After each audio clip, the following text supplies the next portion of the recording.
to Akshita's recipes. Thank you so much for being here today. So today I'm going to show you a very easy recipe of preparing your own pizza pasta sauce at home. Super delicious and very few ingredients. So let's jump into today's recipe. So friends, let's see how to make this delicious pizza pasta sauce at home, which is super easy. So here I've taken a pot filled with about 3 cups of water. And here I've got 6 medium-sized tomatoes. I'm just going to add the tomatoes to the water, keeping my flame between medium and high. And we're going to let this boil vigorously. So after about 3 minutes, the water starts boiling.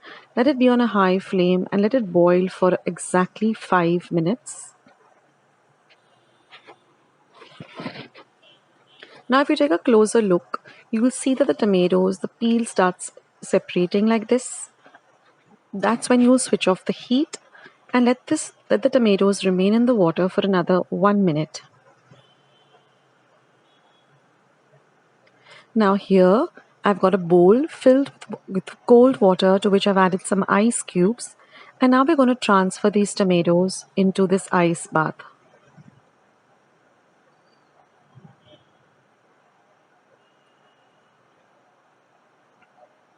Now we're going to let the tomatoes sit in this ice bath for at least 5 minutes.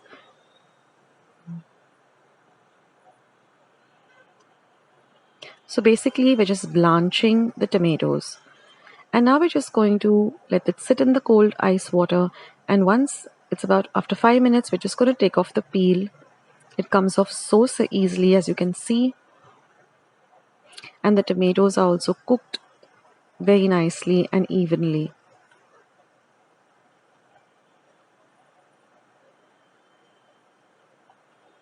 Now I'm just going to cut off the tips of the tomatoes.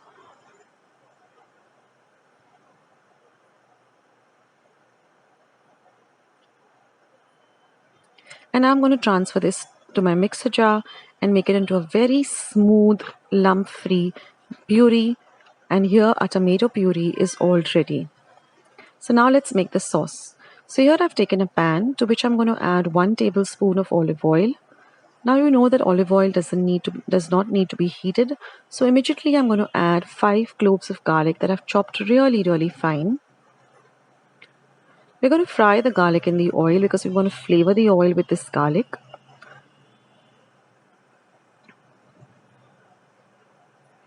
And once the garlic is nicely fried and the rawness is gone away, we're going to add this tomato puree. Mix the tomato puree well with the garlic. And now we just have a little bit of seasoning to add. So I'm going to start by adding some salt to taste. And now, since the pizza pasta sauce always has a little bit of a sweet kick, we're going to add about 1 teaspoon of tomato ketchup. Mix that in really well. Now my flame is between medium to high because we want a thick sauce. So let it cook really well. Keep stirring. And now we're going to flavor it with some mixed Italian herbs. So about a teaspoon of mixed herbs, or as per what you like it. If you want it stronger, then you can go with 2 teaspoons. And now we're going to add some color to this. So I'm adding 1 teaspoon of paprika. You can also add Kashmiri red chili powder. We don't want the spiciness, we just want the beautiful red color. So stir all of this really well together. And now all we have to do is cover and cook it for about 5 minutes. And after 5 minutes, our sauce is all ready. Let it cool down and then you can transfer it to a bottle and store it in your refrigerator. Look at the color, isn't it beautiful? So you can use it for your pastas or your pizzas. Wasn't that a real easy recipe? So what you can also do is just blanch your tomatoes, peel them and keep them aside on the previous day, and then make the sauce the next day, so it becomes a little less work. Now some tips are to use fresh tomatoes, and a little bit on the right side of tomatoes. Don't use the very raw tomatoes. And taste your sauce, and you have to adjust it according to your taste. If you want a little on the sweeter side, then you can also add a little bit of ketchup. So I hope you liked today's recipe, and I hope you give it a try. I recently posted a recipe of chicken and pizza pasta sauce, so do give that recipe a try. I'll leave the link below.